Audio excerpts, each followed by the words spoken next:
Hello everyone, vision government job या educational चॅनलवर आपलं पुन्हा एकदा स्वागत आहे. आपण आजपासून विजन गव्हर्नमेंट जॉबवर पुढे येणाऱ्या सरळ सेवा भरतीसाठी लेक्चर सिरीज सुरू करणार आहोत. हे लेक्चर्स टेस्ट सिरीज सारखेच होतील. प्रत्येक लेक्चरमध्ये 30 ते 40 प्रश्न आणि त्यांची उत्तरं कव्हर केली जातील. आणि ही लेक्चर सिरीज सरळ सेवा भरतीसाठी तर उपयोगी असणारच आहे. शिवाय तुमचे जे तलाठी एक्झाम्स होतात किंवा नगर परिषदेच्या एक्झाम्स आणि लिपिक परीक्षा या इतर कॉम्पिटिटिव्ह एक्झाम्स आहेत त्यासाठी सुद्धा तुम्हाला उपयोगी ठरतील. आणि यामध्ये आपण मेनली मराठी व्याकरण तसंच इंग्लिश व्याकरण आणि इंग्लिश व्याकरण मध्ये सुद्धा आपण जे आपलं व्होकॅब्युलरी सेक्शन आहे त्यावर जास्त भर देणार आहोत. बऱ्याच वेळा तलाठी एक्झाम्स किंवा या सरळ सेवा भरतींना जे वोकॅब सेक्शन मधून प्रश्न विचारले जातात, जसं सिनोनिम्स एंटोनिम्स विचारले जातात, ते थोडेसे कठीण असतात. म्हणजे आपल्या आपण रेग्युलर जे शब्द वापरतो त्यातून नसतात. त्यामुळे वोकॅब सेक्शन चांगलं पक्क करणं गरजेचं आहे. तर या सिरीज मधून ते सुद्धा पक्क होऊन जाईल. तसंच आपण नंतर जनरल अवेअरनेस आणि जनरल स्टडीज म्हणजेच इतिहास, भूगोल आणि अर्थशास्त्र या विषयांवर एकत्रित प्रश्न घेणार आहोत. ठीक आहे, म्हणजेच या सिरीज थ्रू सगळे इम्पॉर्टंट पॉइंट्स जे आहेत ते कव्हर होतील. त्यामुळे नीट लक्ष देऊन बघा. आणि सरळ सेवा भरतीच्या प्रश्नांचा पॅटर्नच आपण इथे फॉलो करणार आहोत.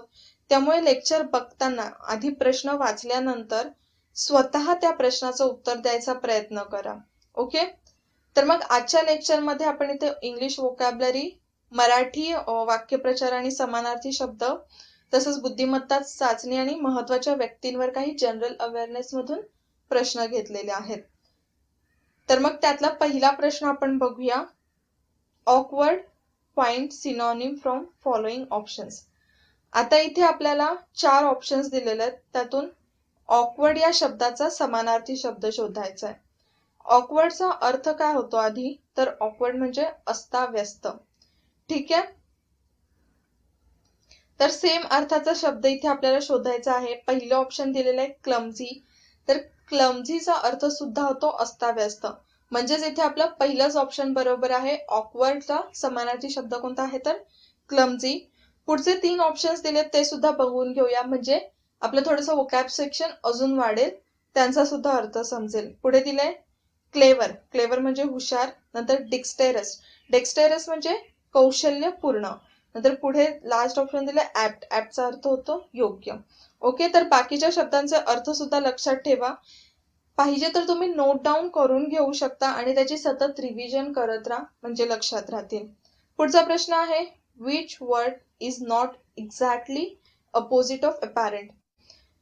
तर इथे अपॅरेंटचं मिनिंग आहे क्लिअर किंवा स्पष्ट. तर ऑप्शन मध्ये आपल्याला बघायचंय कोणतं वर्ड याच्या अपोजिट नाहीये. तर फर्स्ट ऑप्शन दिलं मास्क. मास्कचा अर्थ होतो मुखवटा. म्हणजेच एक प्रकारे मास्क हा अपॅरेंटच्या अपोजिटच आहे, कारण की जर एखादी वस्तू मास्क असे कव्हर केलेली असेल तर ती आपल्याला क्लिअर दिसणार नाही. नंतर ऑब्स्क्युअर आणि इनडिस्टिंक्ट यांचा अर्थ पण अस्पष्ट असाच होतो. पुढचं जे लास्ट ऑप्शन उरलंय डिस्टिंक्ट. डिस्टिंक्टचा अर्थ काय होतो, क्लिअर कट, म्हणजेच इतरांमधून स्पष्ट दिसणारा. ओके, तर मग इथे अपॅरेंटचा अपोजिट नसणारा किंवा सिमिलर असणारा वर्ड आहे डिस्टिंक्ट. पुढचा वर्ड दिला एल्युर. एल्युरचा समानार्थी शब्द आपल्याला इथे निवडायचा आहे. एल्युरचा अर्थ होतो आकर्षण, म्हणजेच आकर्षून घेणारा. त्याला काय म्हणतात, एल्युर. ऑप्शन मध्ये दिले रिपल्स. रिपल्स म्हणजे ढळणे. नंतर रिपेल. रिपेलचा अर्थ होतो दूर ठेवणे किंवा स्वतःपासून लांब करणे. आणि नंतर आहे फॅसिनेट. फॅसिनेट आपण नेहमी सुद्धा वापरतो हा शब्द. बऱ्याच वेळा एखादी खूप चांगली आपल्याला वस्तू आवडली किंवा आकर्षून घेणारी असली तर आपण म्हणतो की खूपच फॅसिनेटिंग आहे, म्हणजेच काय, आकर्षक आहे. मग आपलं इथे उत्तर काय झालं, एल्युरला फॅसिनेट. नंतरचं ऑप्शन पण बघून घेऊया, डिटर. डिटर म्हणजेच डिस्करेज किंवा नाउमेद करणे. पुढे आपल्याला अबॉर्टिव्ह या शब्दाचा समान अर्थाचा शब्द इथे शोधायचा आहे. अबॉर्टिव्ह म्हणजे झिरो रिझल्ट किंवा निष्फळ. म्हणजेच काय, एखादी गोष्ट सक्सेसफुल न होणे, निष्फळ वाया जाणे. ओके, मग ऑप्शन मध्ये जे पहिलं ऑप्शन आपल्याला दिले वेन. वेनचा अर्थ सुद्धा होतो अनसक्सेसफुल, एखाद्या गोष्टीचा रिझल्ट न मिळणे. ठीक आहे, तर हाच समानार्थाचा शब्द आहे अबॉर्टिव्हला. वेन. ठीक आहे. आता इथे जे पुढचे ऑप्शन्स दिलेत, इफेक्च्युअल, इफेक्च्युअलचा अर्थ होतो परिणामकारक, प्रोडक्टिव्ह म्हणजे उत्पादक, सक्सेसफुल म्हणजे यशस्वी. ठीक आहे. तर हे अबॉर्टिव्हचे एंटोनिम्स झाले, फक्त वेन आहे हा समानार्थी शब्द झाला. पुढचा प्रश्न दिलाय, choose the word with correct spelling. आता इथे आपल्याला खाली 4 ऑप्शन्स दिलेत, 4 शब्द दिलेत, त्यातला करेक्ट स्पेलिंगचा वर्ड ओळखायचा आहे. एकदम इझी आहे. जे पहिलंच ऑप्शन दिलंय CEASE, तर CEASE म्हणजेच काय, सीज. सीजचा अर्थ होतो थांबवणे किंवा बंद करणे. ठीक आहे. त्यामुळे पहिलंच ऑप्शन बरोबर आहे, बाकीचे ऑप्शन्स बघायची गरज नाही. आणि जरी आपण बाकीचे ऑप्शन्स बघितले तरी त्या स्पेलिंगच्या वर्ड्सचं कोणतं तर त्या स्पेलिंगचे वर्ड्स एक्झिस्ट करत नाहीत, त्यामुळे सगळे चुकीचे आहेत. पुढचा प्रश्न दिलाय, एक सेंटेन्स दिलाय, he will have to raise the wind for his new enterprise.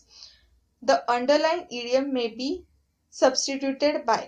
म्हणजे इथे आपल्याला जे अंडरलाइन केलेलं इडियम आहे टू रेज द विंड, याच्यासाठी आपल्याला खाली ऑप्शन्स मधून त्याच अर्थाचा फ्रेज किंवा तोच अर्थ इथे या सेंटेन्स मध्ये सबस्टिट्यूट केला तर प्रॉपर बसेल, तो शोधायचा आहे. तर इथे आपण टू रेज द विंड या इडियम साठी जर खाली दिलेले struggle, find worker, find resources आणि ट्रॅव्हल हे सगळे वापरले तरी आपल्याला ते सगळे बरोबरच वाटणार आहेत. म्हणून फ्रेजेस आणि इडियम्स नीट करा. पाहिजे तर प्रत्येक दिवशी 5 ते 10 इडियम्स आणि फ्रेजेस तुम्ही वाचू शकता आणि त्याची रिव्हिजन करू शकता आणि ते लक्षात राहील त्यामुळे, जर रिव्हिजन करत राहिलात तर. ठीक आहे. तर मग इथे जे ऑप्शन आपण बघितले, तर टू रेज द विंड याचा अर्थ होतो टू फाइंड रिसोर्सेस. म्हणजेच या सेंटेन्स मध्ये आपण हे टाकलं तर काय होईल sentence, he will have to find resources for his new enterprise. ठीक आहे. पुढचा प्रश्न आहे, choose the correct meaning of the idiom. Idiom दिलंय क्रोकोडाईल टीयर्स. इझी आहे एकदम. क्रोकोडाईल टीयर्स मराठीत पण आपण बोलतो मगरीचे अश्रू. त्याचा अर्थ होतो खोटं रडणे, म्हणजेच फॉल्स टीयर्स. तर इथे बी ऑप्शन करेक्ट आहे, फॉल्स टीयर्स. पुढचं दिलंय, find the correct meaning of idiom an apple of one's eye. तर इथे आपल्याला एन ऍपल ऑफ वन्स आयचं करेक्ट मीनिंग शोधायचं आहे. तर एन ऍपल ऑफ वन्स आयचा अर्थ होतो खूप लाडका, म्हणजेच व्हेरी डिअर. तर इथे ऑप्शन डी बरोबर आहे. ठीक आहे, व्हेरी डिअर. पुढचं दिलंय, he set dash example before others. आपल्याला करेक्ट आर्टिकल फिल करायचं इथे ब्लँक स्पेस मध्ये ए, एन किंवा द मधून. ठीक आहे. तर इथे आपल्याला एक्झाम्पलच्या आधी आर्टिकल टाकायचं आहे. तर एक्झाम्पल म्हणजे जिथे AIOU या शब्दांच्या उच्चाराच्या आधी आपण काय वापरतो, तर एन वापरतो. म्हणजेच इथे काय येणार आहे, N. He set an example before others. पुढचं दिले, blemish, find nearest similar word. तर आपल्याला ब्लेमिश साठी समानार्थी शब्द शोधायचा आहे. ब्लेमिशचा अर्थ काय होतो, तर फॉल्ट, दोष, ज्यामुळे एखादी गोष्ट स्पॉइल होऊ शकते. तर मग इथे फॉल्ट पहिलंच ऑप्शन दिलंय, तर आपलं पहिलंच ऑप्शन बरोबर आहे. ठीक आहे. पुढचा प्रश्न बघूया, मराठीचा आहे. खालील वाक्प्रचाराचा अर्थ कोणता ते लिहा. राम नसणे. 4 ऑप्शन्स दिलेत, परवा नसणे, अर्थ नसणे, दुर्लक्ष करणे की त्रास देणे. तर यातले परवा नसणे, अर्थ नसणे, दुर्लक्ष देणे हे सगळे सारखेच वाटतायत, पण राम नसण्याचा अर्थ असतो अर्थ नसणे, म्हणजे एखाद्या गोष्टीला काही अर्थ नसणे. तर इथे बी ऑप्शन बरोबर आहे. पुढचा प्रश्न दिलाय, पुढीलपैकी कोणता गट समानार्थी शब्दांचा आहे. 3 शब्दांचा इथे गट दिलेले आहेत, 4 ऑप्शन्स दिले, त्यातला आपल्या समानार्थी शब्दांचा गट ओळखायचा आहे. पहिला ऑप्शन आहे हस्त, पाणी, भुज. तर ए ऑप्शनच बरोबर आहे. हातालाच हस्त, पाणी, भुज हे सगळे समानार्थी शब्द आहेत. बाकीचे जे ऑप्शन आहेत त्यामध्ये सुद्धा काही समानार्थी आहेत आणि थोडे वेगळे केलेले आहेत. जसं बी मध्ये तनुज आणि नंदन समानार्थी शब्द आहेत, पण सखा त्याला समानार्थी शब्द नाही. आता काक, पायस, एकाक्ष. काक, एकाक्ष आणि वायस असं कावळ्यासाठी समानार्थी शब्द आहे, पण इथे पायसच्या जागी वायस लिहिले त्यामुळे ते चुकीचा ठरतो. ठीक आहे. पुढचा प्रश्न दिलाय, खालील शब्द समूहाकरिता पर्यायी उत्तरातील कोणता वाक्प्रचार योग्य आहे. आपल्याला शब्दसमूह दिलाय फार जवळ येणे. तर फार जवळ येण्याचा अर्थ असतो तोंडावर येणे. फार जवळ येण्यासाठी तोंडावर येणे हा वाक्प्रचार वापरला जातो, त्यामुळे डी ऑप्शन योग्य. पुढचं ऑप्शन दिलंय, खालील वाक्प्रचाराचा योग्य अर्थ पर्यायामधून निवडा. तर इथे वाक्प्रचाराचा अर्थ शोधायचा आहे. इतिश्री करणे. इतिश्री करणेचा अर्थ असतो शेवट करणे, तर सी ऑप्शन बरोबर आहे. पुढचा प्रश्न आहे, सुंबाल्या करणे या वाक्प्रचाराला समान अर्थाचा पर्याय कोणता आहे? आता सुंबाल्या करण्याचा अर्थ होतो पळून जाणे. तर इथे जे ऑप्शन्स दिलेत ते सुद्धा वाक्प्रचार आहे, तर सेम मिनिंगचा वाक्प्रचार आपल्याला इथे शोधायचा आहे. तर इथे कोणत्या वाक्प्रचाराचा अर्थ पळून जाणे होतो? तर पोबारा करण्याचा, म्हणजेच योग्य उत्तर काय आपलं इथे सी. पुढे अंबू या शब्दाला समानार्थी शब्द निवडा. तर आधी अंबू कोणत्या शब्दाचा समानार्थी शब्द आहे? तर पाणी. पाणीला अंबू सुद्धा म्हणतात. तसंच पाणीला अजून जल, जीवन, सलील, पय, वारी आणि उदक सुद्धा म्हणतात. म्हणजे इथे डी ऑप्शन बरोबर आहे. अंबूसाठी कोणता शब्द समानार्थी आहे? तर उदक. पुढचा आहे, खालील शब्दसमूहाकरिता पर्यायी उत्तरातील कोणता वाक्प्रचार योग्य आहे? तर शब्दसमूह काय दिलेला आहे किंवा वाक्य काय दिलं आहे? एखादी गोष्ट पुन्हा पुन्हा ऐकून कंटाळणे. तर एखादी गोष्ट पुन्हा पुन्हा ऐकून कंटाळणे त्यालाच वाक्प्रचार वापरला जातो कान किटणे. म्हणजेच इथे बी योग्य आहे, कान किटणे. पुढचा हलाहल या शब्दाचा अर्थ काय आहे? ऑप्शन्स दिलेत, अमृत, विष, हाल, नांगर. तर हाल किंवा नांगर अर्थ नाही होत हलाहलचा. हलाहलचा अर्थ होतो विष. ठीक आहे, तर इथे बी ऑप्शन मध्ये आपल्याला विष दिलेला आहे, तर बी करेक्ट. पुढचा प्रश्न दिलाय, खालीलपैकी कोणता शब्द हा कानडी भाषेतून आलेला नाही? तर हा कशातून प्रश्न विचारला गेलेला आहे? शब्दसिद्धीमधून. तर कानडी भाषेतून शब्द कोणता आलेला नाहीये ते बघायचंय. तर इथे डब्बा, तूप, भाकरी आणि विळी हे ऑप्शन्स दिलेत. त्यातले जे तूप, भाकरी आणि विळी हे जे शब्द आहेत ते मराठीमध्ये कानडी भाषेतून आले आहेत. डब्बा हा जो शब्द आहे तो गुजराती मधून आलेला आहे. म्हणजेच इथे आपलं योग्य उत्तर काय आहे? ए, डब्बा. पुढचा प्रश्न आहे, खालीलपैकी कोणता शब्द हा तत्सम शब्द आहे? तत्सम शब्द म्हणजे काय? संस्कृत शब्द हा मराठीमध्ये जसाचा तसा आलाय, त्याला काय म्हणतात? तत्सम शब्द. तर इथे ऑप्शन्स दिलेत, विनंती, आग, ओठ आणि भूगोल. आता विनंती हा संस्कृतमध्ये विनती आहे, पण तो तद्भव शब्द झाला विनंती. नंतर आग, अग्नीतून आग झालाय. ओठ, ओष्ठमधून ओठ हा मराठी शब्द तयार झालाय. पण भूगोल हा तत्सम शब्द आहे, जसा तसा आलेला आहे. म्हणजेच इथे उत्तर काय आहे आपलं तत्सम शब्दाचा? तर डी ऑप्शन, भूगोल. पुढचा प्रश्न आहे, खालीलपैकी कोणाला 2018चा अशोक चक्र पुरस्काराने सन्मानित करण्यात आलेला आहे?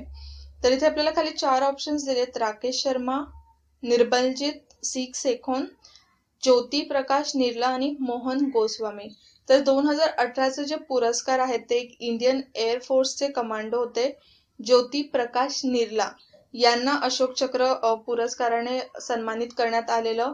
जम्मू काश्मीर मध्ये होतं तेव्हा टेररिस्ट अटॅक झालेला आणि त्यांच्यावर 3 गोळ्या झाडण्यात आलेल्या आणि त्यातच ते शहीद झाले होते, म्हणून त्यांना अशोक चक्र पुरस्काराने सन्मानित करण्यात आलेलं. तर नीट नाव लक्षात ठेवा, ज्योती प्रकाश निर्ला. आणि हे इंडियन एअर फोर्सचे असे 3रे ऑफिसर आहेत ज्यांना अशोक चक्र पुरस्काराने सन्मानित करण्यात आलेलं. राकेश शर्मा जे इथे आपल्याला पहिलं ऑप्शन दिसते ते सुद्धा इंडियन एअर फोर्स मधलेच होते. आणि राकेश शर्मा आपल्याला माहितीच आहेत, ते भारतातले पहिले असे व्यक्ती होते जे स्पेस मध्ये त्यांनी ट्रॅव्हल केलेले किंवा स्पेस मध्ये गेलेले. ठीक आहे, पुढचा प्रश्न आहे, 2018च्या मेघालय विधानसभा निवडणुकीत कोणाची मुख्यमंत्रीपदी निवड करण्यात आली आहे?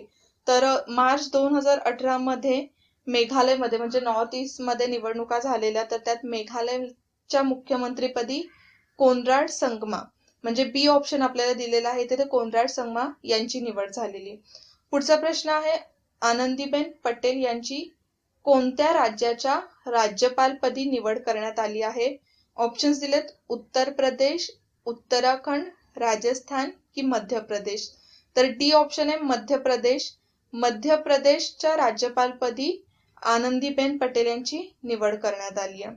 पुढचा प्रश्न आहे, इंडियन बँक असोसिएशनच्या पहिला महिला अध्यक्ष कोण आहेत? तर याच वर्षी म्हणजे 2018लाच इंडियन बँक असोसिएशन्सच्या अध्यक्षपदी महिलेची निवड झालेली आहे आणि त्या अशा पहिला महिला अध्यक्ष आहेत इंडियन बँक असोसिएशन्सच्या. तर त्यांचं नाव आहे उषा अनंत सुब्रमण्यम. ठीक आहे, तर इथे आपलं ए ऑप्शन बरोबर आहे. पुढचा प्रश्न आहे, खालीलपैकी 2017चा ज्ञानपीठ पुरस्कार विजेता कोण आहे? तर इथे ऑप्शन्स आपल्याला दिलेत, शंख घोष, शंकर कुरूप, भालचंद्र नेमाडे आणि कृष्णा सोबती. तर इथे कृष्णा सोबती या एक हिंदी साहित्यिका आहेत. त्यांना 2017च्या ज्ञानपीठ पुरस्काराने सन्मानित केले गेले आहेत. त्या विजेत्या आहेत. त्यांनी आतापर्यंत भारताच्या लिटरेचर मध्ये जे काही योगदान दिलेलं आहे त्यासाठी त्यांना या अवॉर्डने सन्मानित करण्यात आलेलं. ठीक आहे, तसंच भालचंद्र नेमाडे यांना 2014चा ज्ञानपीठ पुरस्कार मिळालेला होता. असे 4 मराठी साहित्यिक आहेत, जसं विष्णू सखाराम वि स खांडेकर यांना ययातीसाठी, नंतर 1987 मध्ये कुसुमाग्रज यांना नटसम्राटसाठी, 2003ला विंदा करंदीकर यांना अष्टदर्शने आणि 2014ला भालचंद्र नेमाडे यांना हिंदू एक समृद्ध अडगळ यासाठी ज्ञानपीठ पुरस्कार मिळालेला होता. आणि 2017चा कोणाला मिळाला आहे? तर डी ऑप्शन, कृष्णा सोबती यांना. पुढचा प्रश्न आहे, गिरधार मालवीय समिती कशाशी संबंधित आहे? गंगा नदी, सहकारी बँका, 7वे वेतन आयोग की सागरमाला प्रकल्प? तर गिरधार मालवीय समिती ही गंगा ऍक्टचं जे ड्राफ्ट आहे ते बनवण्यासाठी स्थापन केली गेलेली 2017ला. तर इथे ऑप्शन काय आहे आपलं? बरोबर ए.